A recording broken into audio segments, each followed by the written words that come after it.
Well, it's the 10th out here. Just started to rain, but yesterday's activities were to get all of this stuff out of here.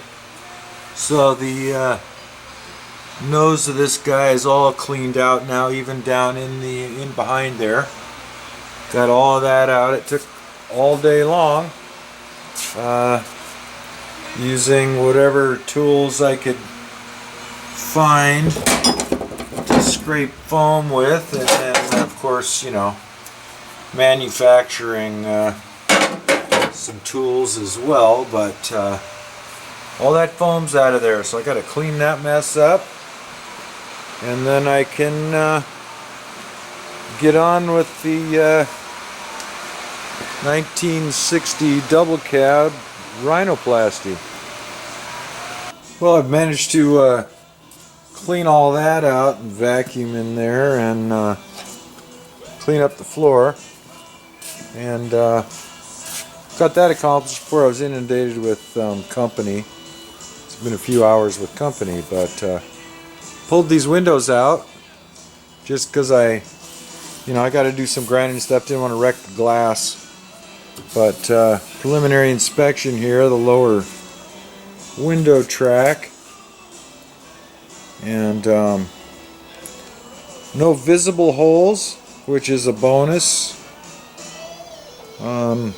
Get it good and clean and see what there is, and if patching is necessary, then patching is necessary, but I kinda think I'm gonna get away with these tracks. So anyway, now I can get to work here on whatever's next. Well, time for some parts acquisition here. So this is what I'd kept off the Alaska truck. It's pretty bent, but I kept it for the headlight sections and these little guys, which are basically what I need. So I'm gonna have to figure out how to get those off of there, and then I'll have to position them in the correct place on the other truck. But it's kind of bashed in here, so I'll have to fix all that sheet metal for my patch.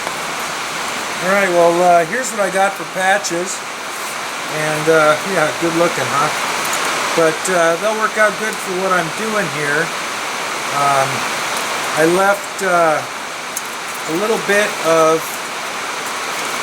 this part here, this shape in the metal. I left a piece of that, and then cut one edge right next to what was left of the seam on that other one. So I'll be able to fit that in the appropriate place once I pound it back out straight. And once I get it to fit, you know, on the outside here the way it belongs, I can put it on the inside and trace out what I need for my patch. And I did the same on the other side as well. Left a piece of the, you know, this part here. And then also on the inside, I scribed a line before I cut them out where this inner body panel meets as far as height goes, and where this other one in relation to the side. So between all those things and measurements off of other front ends, I ought to be pretty close, and it'll look a lot better with these guys on there than the great big fried eggs. So I'm going to start whooping on these things and see if I can kind of make them look the way they belong.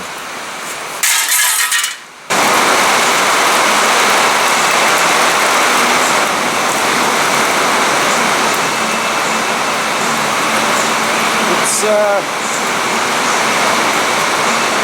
nice day to be inside.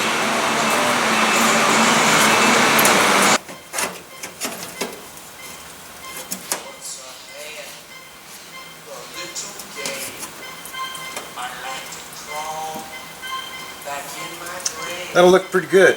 So yeah, I'm going to trim a little bit in some areas, and then I'll fit it in from the inside and trace my little line. Alright, well, I couldn't really figure out how to get this in and get all measurements from different points. So what I did is I made a pattern off of another nose, and I've checked it on a couple here, and it's within tolerance. These are actually slightly off depending on which truck, but not by a lot. So here we go, is what I got to do. Just fit that right up in the corner, just like so, and just around the headlight, get it pushed into place. And then I have to center this guy. This guy comes right there down to that lower corner, and then turn it so that the tightest point is here and the longest is outside. And, so anyway, I'm going to have to do it this way and get it fixed into position and then mark it. Okay, I've got it where it belongs according to my pattern and measurements taken off of other buses, so it's my pattern fits in correctly here and here when it's all shaped in.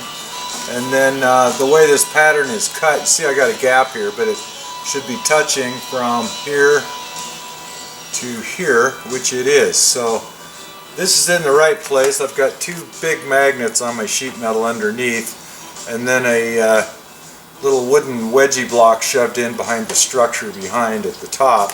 It's still not in all the way at the top here with my wedges. I got one in here, I couldn't get one over here, but when it welds in, it's going to come this way. It's got to rotate a little bit, but I have a bit of a gap here which will be taken up when I weld it in place, and I think I'll be alright because this whole thing gets covered by another cover anyway, which is almost as big as this other circle.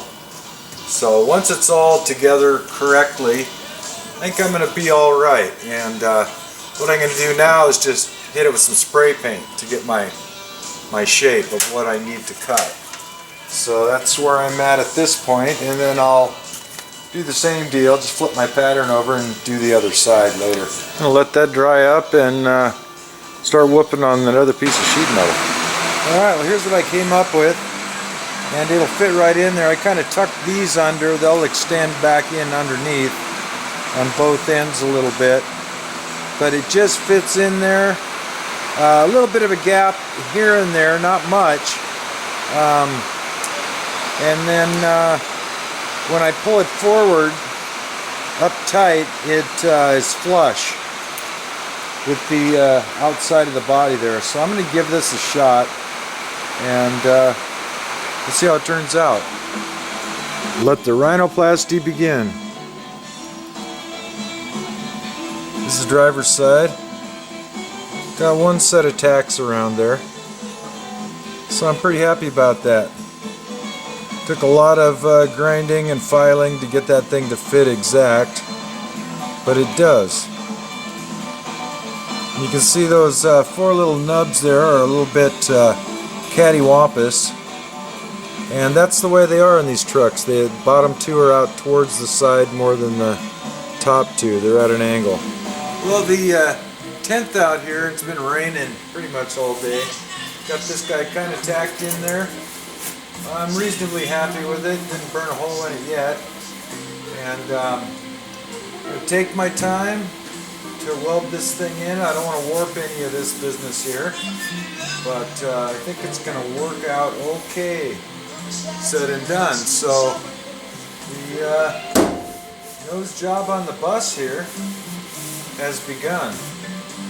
Starting to take some shape, so that's pretty cool. Thanks for watching.